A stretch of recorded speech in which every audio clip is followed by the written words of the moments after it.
and I work out which would have been the entrance front. I think it's probably this one. And what I'm looking for is some sort of causeway like this at that side, because I think that would have been the entrance. The thing that's misleading about it is the middle bit is full of grass, isn't it? That would not have been at that level. That's rubble. What's inside there is the fallen remains of the upper levels of the castle. So it's not been cleared out. So originally it would have been at a lower level than that. When we go inside, I'll show you what it is. You can see at the corners there seem to be bits sticking out. That's a later addition. That isn't an original sort of feature, but it is interesting. So it means that people have made additions to that square building, which isn't that big really. I mean, we're talking about, how big is that? Looking from there to there, we're talking about 50 feet, no bigger than that, and it looks virtually square, so it's about 50 feet all the way around. But the wall thickness, it looks quite thick, doesn't it? So, is what looks like normal flat land.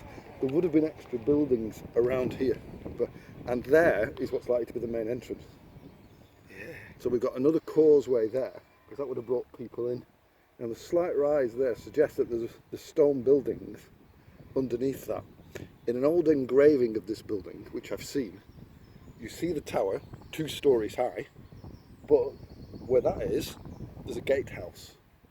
And it's a later gatehouse from about the 16th century, because it's got a passageway in it and a window above, which means there was a room over it, but it hasn't got a battlemented parapet. It's got a pitched roof, which means it was much later, probably 16th century. Maybe 17 people. This causeway, so where the tracks are, would probably have been the access route to the castle itself. We saw that there was something sticking out of that corner of the main building there. Either that or it's fallen from the above stories. But if you look further along, at that corner at the back there's definitely a tower sticking out. But the difference in the stone, if you look at the stone in the original building, it's quite large square blocks. If you look at the stone in that building, it's small square blocks of a slightly different colour. What does that tell us? That's an addition to the main building. We don't know what for yet. I've got an idea, but we'll have a look when we get closer to it. But you can see it's been added to later on. At the side there, you can see something of the original height of the building. It would have been 3 stories high, at least. So you're getting a bit of the first story there, and a little fragment of the second story remaining there. We have a nice dressed stone feature down the side as well. If you look down the side of the wall, there's a narrow piece of stone that runs all the way up like an offset that separates. It's a decorative feature as well, and it's quite nice. You can also see from this angle, we'll explore those openings later, but there's dressed stone, in other words stone that's been actively polished and shaped by a stonemason around those entrances, and that's a sign that this was the dwelling of someone who was quite important, who wanted to show off. King Arthur's father.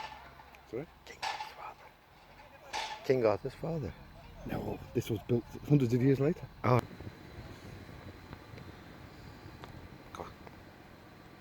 Right, so what you're looking at this side are 2 windows, probably lighted. It looks like they're lighting the ground floor, so they're possibly later. But again, they've got dressed stonework all around the side, and at some point they've had an arrow loop in the middle. But that's dangerous, because you can see at the bottom the original string course, or the damp course, sticking out at the bottom of that, and it doesn't match up with that on that.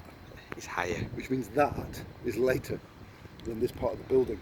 But you get a really good idea of the height of the building, because it would have gone to its ground floor there, first floor there, and then second floor above. Now the second floor is virtually all missing, but you have this interesting feature here, which is, I think, just decorative. There's no other reason for it.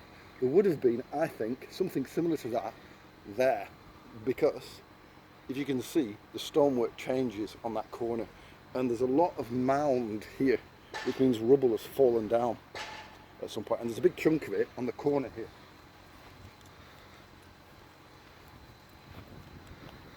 So you can see here, this is the work of the original keep. It's fallen from up there. But what you can also see from this level, which is interesting, is if you look at the first floor level, that wall is not solid. A room has been contrived of some sort within the thickness of the wall, which weakens the wall, of course. Well, look where at- it all came out. So I think this was added to provide toilets on every floor. It doesn't look to be in safe condition though. Look at the gaps between the stones. It seems to be leaning this way. And the strength of the building at the ground floor was considerable. Look at the size of those stones. And what you've got here as well is, I'll just go a bit closer. This is the main surface stuff, all covered in.